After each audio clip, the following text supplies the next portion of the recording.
ራሱ አጎቶችም አለ እነዚያ ጀግና ናቸው። በጣም ይወዱኛል። በቃ ታረቅ ብለን ደግሞ ስንል በጩቤ ልትወጋው ሂድ አሉት። በቃ እዚህ ካደርግ ኃላፊነቷን ወስዶ ይገላል ተባለ። እገለዋል። ጠፋ። አብነት አካባቢ ስፖርት ቤት ከፈተ ምናምን። በኋላ 6 ነው 7 ነው እንደገና ሌላ ቀን ነንበርቱ የምትባላለች ስራ ምናምን ለማፈላለግ ሌላ ስራ ምናምን ብዬ ቆይቼ ላጥዬ ስመጣ ነንበርቱ ያውቃቻል ባሷ እሷ ጋር አብነት ሆቴል የሚባላል እዚያ ጋር ፊት ለፊት ለካ ግንብ የሚያክሉ መጡ አብረው ይህን በቃ ሆነው እንደዚህ ኧረ በስመ አብ የዚህ ዕለት አታሷሽ ይፈርቻል። 7 ግንድ የሚያክል ስፖርተኛ ነው የመጣ። እኔ ደግሞ ይችንም አክል ነኝ። አይ በቃ እንግዲህ መቼም አማራ ነኝ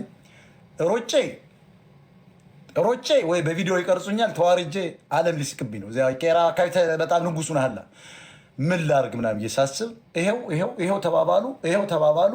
እሱ ስለሚያቀኝ ተረጋጉ አይነት ነገር ነው። አይፈራም ይገጥመናል ምናምን የሚል ነገር ነው። በኋላ ጓደኞቹ ታውቃለህ የአብነት ልጆች የነ ዮኒ ማኛ ሰፈር ናቸው። እንዲህ ነው የሚሰቅሉ የመርካቶ ምናምን ናቸው። ተሰባስበው ሲቅሙ ቆይተው መሰለህ በቃ እንግዲህ እንቅጠመው እንግዲህ እንቀጥቅጣት ተብሎ እንደ እባብ ሊቀጠቅጡኝ ነው። አየህ ምንድን ነው የምታደርገው እናንተ? 7 ብረት የሚያነሳ መጥቶባል። ምንድን ነው የምታደርገው አንተ? ደግሞ የምታየኝ ነኝ እስሊም ነኝ ምናምን ድሮም እንደዚህ ነኝ። ምንድን ነው የምታደርገው? ትሮጣለህ፣ ትሸሻለህ ወይ ታክሲ ውስጥ ፈጥነህ ትገባለህ? ምን ነው የምታደርገው? እስኪ ተከባል ፊት ለፊት እየታየ ወደኋላ ብትሄድ ፈርቷ ብለው ሊያጠጡ ነው ያባረሩታል። ወደፊት ትመጣ 7 ናቸው። እስኪ ወዴት ነው? ምንድን ነው የሚያዋጣ? መሮጥ ነው። ብትሮጥ ክብርህ ይወድቃል። ከዚያ በኋላ አይ ፈሪ ነው ተብለህ በዚያ ደግሞ በሰፈር ውስጥ ደግሞ በፍልጥ ነው የሚቀጠቅጡ። የቄራ ልጆች ደግሞ ጣጣ የላቸው ያጠፈዋል። ይደዋወላሉ እኮ በቃ እዚያ አግኝቶ ነው ምናምን በቃ በለው ምናምን ይባላል። እንግዲህ በቃ ዛሬ እንግዲህ ነጭ ፈስ ነው የሚያስፈሱ ብዬ በቃ ፈሴን ሊያዳምጡት ነው ያልኩ። በቃ ፋክቱን ልንገራችሁ። 7 ሰዓችን 7 እንዴት ይችላል? መለስ ያለ እኮ ትገጥመዋለህ። ግን 7 ሰው እንዴት አድርገህ ብረት የገፋ እኮ ነው ያ ሁሉ ደግሞ ይህን የሚያክል መጡ ጀለሶቹ ምናምን በቃ ጉዞው እንደዚህ ነው። አቶ አፈር ትብላለች ምናምን አይነት ነገር። ይሄ ነገር ምንድን ነው ብዬ ከዚያ ወንድምህ ሌዘር ገጭ አድርጌ ነጭ ሸሚዝ ሁሌ እወዳለሁ። ነጭ ሸሚዝ ምናምን ሌዘር ሸፈን አደረኩት። ሽጉጥ እንዳለው ሰው ሙድ መያዝ አለብህ ማይ ፍሬንድ። ዝም ብለህ ማስሞካት አለብህ። ፊት ለፊት ላይ አላልኩት። አንደኛው እንደዚህ ያልገፋሁት አሳፈር ትብላለህ አንተ ሄድሩ ምናምን ብዬ ስለው ላጣሉ ጠቅላላ እንዴ አይኔ ነው ወይስ ምኑኜ ነው? አላመንኩ።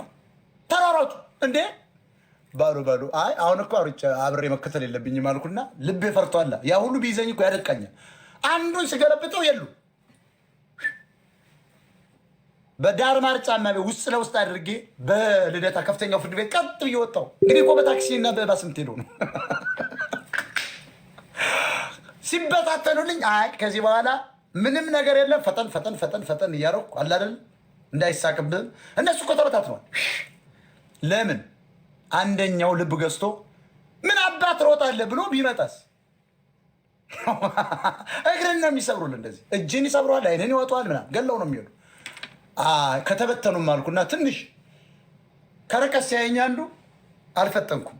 ጀነን እያልካለ አይደለ ትንሽ ያየት እያደረክ ምናምን። ከዚያ ትንሽ ከ500 ሜትር በኋላ ግን የለውም። ጣል እግርህን ስትሄዳለህ።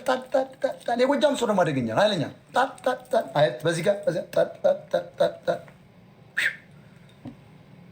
ወንድሜ 4 ሰዓት እኮ ሃይስኩል እኮ ተጉዤ የተማርኩልኝ ብዬ ልደታ ጋር እንደውም ቀነሰልኝ ታክሲ። ከዚያ ተግባር አድጋል ሄድ እናቷ ፈርትላ ረግጬ እዚያ ጋር ሄጄ በ50 ሳንቲም ታክሲ 60 ሳንቲም ነበር መሰለኝ ዚያ በ60 ሳንቲም ተንቀሳቅሼ ሳር ቤት ዱብ ብዬ አመለጥኩ እልሃለሁ። እና አትፍራ ነው የምልህ። አትሳፈጥ፣ ሰውን አትሳፈጥ። እኔ ጉራ እንዳይመስል የሰፈር ሰዎች ይመሰክራሉ። ያዩ ማለት ነው ያጠፈዋል። 7 ብረት ጋንግስተር አትግጠም። ልንገርህ እኔ አሁን ማቹርድ ስለሆንኩ አልገጥም። በፍጹም 7 ሰው ልገጥም አልችልም። ምናልባት 4 ምናምን ልገጥም ይችላሉ። እንዳሁኑ ግን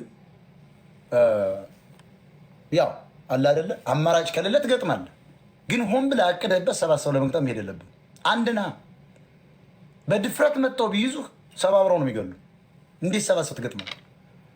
4 ለጉራው 3 ለጉራው ማለት ነው። እንደው ሰው ካለ ከዙሪያ መግጠም አለብን። አንዴ ተነፋፍተህ ትንሽ ጥርስም ሊወልቅ ይችላል፣ ወይ ደግሞ ሊነቃነቅ ይችላል። ተገላግለና ምናምን ብላ ደረትክን ነፍተህ በቃ እየጠረክ መሄድ ትችላል። ግን 7 ሰው መግጠም ማለት ከባድ ሚዛን ነው የሚሆንብህ። ሻምፒዮን ይወስዷል። አንተን ኳስ ነው የሚያደርጉ።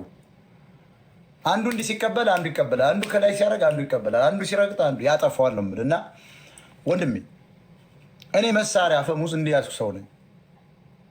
ጉራ አይደለም ጠመንጃ ማለት ነው። ሊመታኝ የመጣን ክላሽ እንዲህ አድርጌ ወደ ሰማይ ማስተኩስ ሰው ነኝ።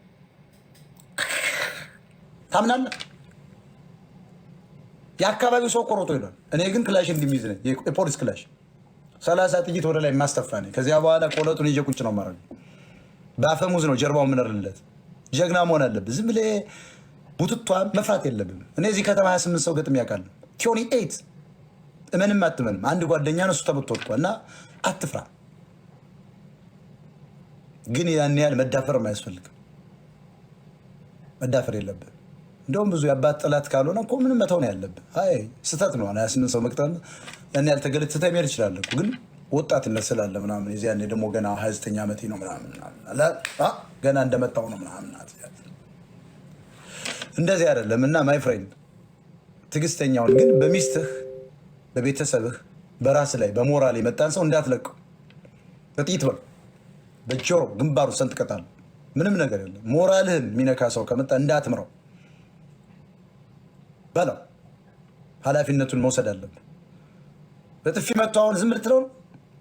አንድ ሰው መጥቶ በጥፊ መታ ህጉን ብለህ ልትሆው ነው?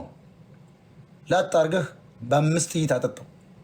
በቃ ምንም የሚመጣብህ ነገር የለም። ማመን ብቻ ነው። ፍርድ ቤት ሄደህ በጥፊ አጠጣኝ። የተወለድኩበት አካባቢ ሄሮ ነው። ጣሊያን የገጠምኩ ነኝ። አያቶቼ ጣሊያን ገጥመዋል። ለፍርድ ቤቱ ባህላችን ነው። ስማይ ካልቸር ኮንትሮል ማድረግ ራሴን አልቻልኩም። ብትቀጣ እኮ 1 ዓመት ተኩል። ጀግንነት ግን ቀበቶ ታስርበታለህ በዚያ ሰው ላይ ምታ። አንዳንዴ ደግሞ ተተመታ አልሞት ባይ ተጋዳይ ነው። እንዴት ሰው መጥቶ እንዲመታል? ስለዚህ ለነገሩ እንደዚህ አይነት ጀግናም አይኖርም። እዚህ መጥቶ በጥፊ ሰው የሚመታ አይኖርም።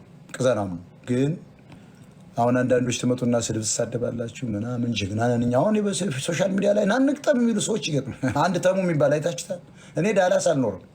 እንጀራ ሊገዛ በዚያው ሲያልፍ ትራኩን እየነዳ ሞጣና በሉ ጆሮውን ቆርጥም የበለዋለሁ እናቱ። ይሄ እኮ ወንጀል ነው።